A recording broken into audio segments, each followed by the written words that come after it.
Ya, halo kawan-kawan sekalian, buat kamu yang pengen menjadi seorang driver ojol, terutama driver Grab, mungkin kisah atau pengalaman saya ini bisa menjadi informasi yang bermanfaat. Oke, jadi saya pengen menjadi seorang driver Grab. Saya mendaftar 2 minggu lalu itu dengan secara online gitu ya, mendownload aplikasi yang ada di Play Store namanya Grab Driver dan kemudian mengisi data diri seperti KTP, SIM, STNK, dan SKCK.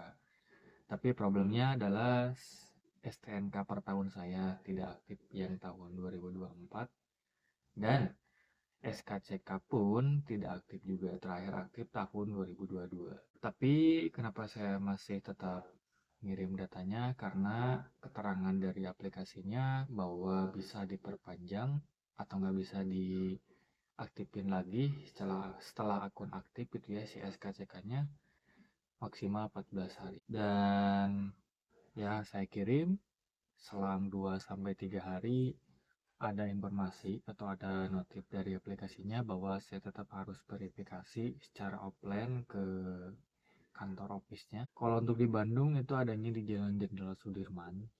Ya, kebetulan pada hari Jumat tanggal 27 November kemarin saya ke sana setelah Jumatan atau ya jam setengah duaan nyampe sana. Kemudian saya bertemu dengan seorang petugas di dalam kantornya. Ya saya menanyakan, Pak, saya mau verifikasi akun saya gitu ya, bahwa ada notif di aplikasi harus tetap ke kantor gitu.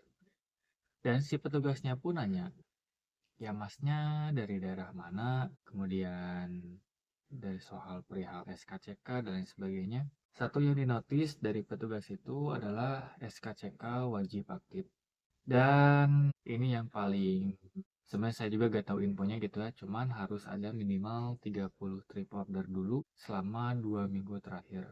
Atau nggak harus ada riwayatnya dulu gitu ya, dari aplikator lain, bisa dari InDriver, dari ShopeeFood, dari Maxim, atau lain sebagainya. Dan sebenarnya pada waktu itu juga, ya untuk kuota pendaftaran udah habis gitu ya, paling di hari Senin untuk coba daftar lagi. Jadi kesimpulannya, buat kamu yang pengen daftar menjadi seorang driver Grab, ya kamu harus memenuhi syarat yang udah saya sebutkan tadi. SKCK-nya wajib aktif, sama harus ada minimal 30 trip order terlebih dahulu. Jadi untuk Grab, ya tidak menerima driver yang pemula gitu, yang udah biasanya berpengalaman gitu ya. Soalnya di Grab itu banyak untuk dari segi layanannya, ada food, terus ya jelas gitu ya untuk driver yang narik orang mah tuh jelas udah ada gitu ya, sama GrabMart dan lain sebagainya. Awalnya tuh saya tuh dua daftar menjadi ojol tuh. Yang pertama awalnya tuh Shopee. Shopee pun gitu ya, soalnya ada notif SMS bahwa kalau misalnya kamu tertarik boleh klik link di bawah untuk daftar menjadi driver gitu. Awalnya tuh saya tuh pengen Shopee pun gitu ya, karena ya mumpung ada tawaran. Cuman saya iseng ngecek di Play Store, kemudian di Grab gitu ya, daftar. Dan saya juga udah ngikutin akademinya gitu ya, yang si Grab tuh udah berapa, 10 gitu ya, 10 video ya online-nya gitu udah ngikutin. Nah selama beberapa hari ya gitu harus verifikasi offline. Dan untuk akun saya juga punya InDriver, itu saya daftar awal-awal tahun ya, awal-awal tahun InDriver lagi booming sekitar tahun 2019-2020. Itu saya daftar, cuman dari awal daftar sampai sekarang itu hanya 13 trip. Jadi kalau misal kamu punya aplikasi lain dan ada riwayat, boleh langsung aja daftar kalau misal emang kamu pengen ke Grab.